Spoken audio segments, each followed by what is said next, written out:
Nasib sopir mobil listrik usai tabrak 22 motor dan gerobak tahu bulat, nyaris dihajar warga.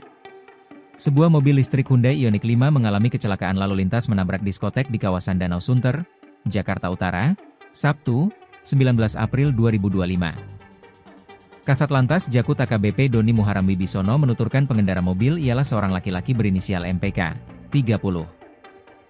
Kronologi berawal saat mobil listrik tersebut melaju dari arah timur ke arah barat menabrak pejalan kaki inisial AJ yang sedang berdiri di sisi kanan jalan. Mobil listrik itu kemudian oleng ke kiri menabrak sepeda motor Honda Beat inisial Ed. Sepeda motor terpental membentur dua pedagang gerobak tahu bulat IM dan SH yang sedang berjualan di pinggir kiri jalan, kata Doni dalam keterangan Sabtu, 19 April 2025. Mobil Ioniq 5 melaju hilang kendali selanjutnya menabrak 21 kendaraan sepeda motor yang terparkir di depan diskotek Helenes. Akibat dari kecelakaan lalu lintas tersebut pejalan kaki AJ mengalami patah tulang kini dirawat di rumah sakit. Korban pengendara serta kedua penumpang Honda Beat mengalami luka-luka lecet. Polisi mengamankan barang bukti satu unit mobil listrik Hyundai Ioniq 5, satu lembar SIM APMJ atas nama MPK, sepeda motor berbagai merek 23 unit, dan dua gerobak tahu bulat.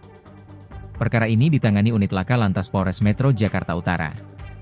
Kejadian ini viral di kanal media sosial, tampak pengemudi Ioniq 5 dikerumuni oleh sejumlah warga. Pengemudi mobil listrik itu nyaris menjadi bulan-bulanan masa di lokasi. Untuk pengemudi yang terbukti mabuk saat mengendarai kendaraan, akan dikenakan pasal 311 Undang-Undang Nomor 22 Tahun 2009 tentang Lalu Lintas dan Angkutan Jalan, LLAY.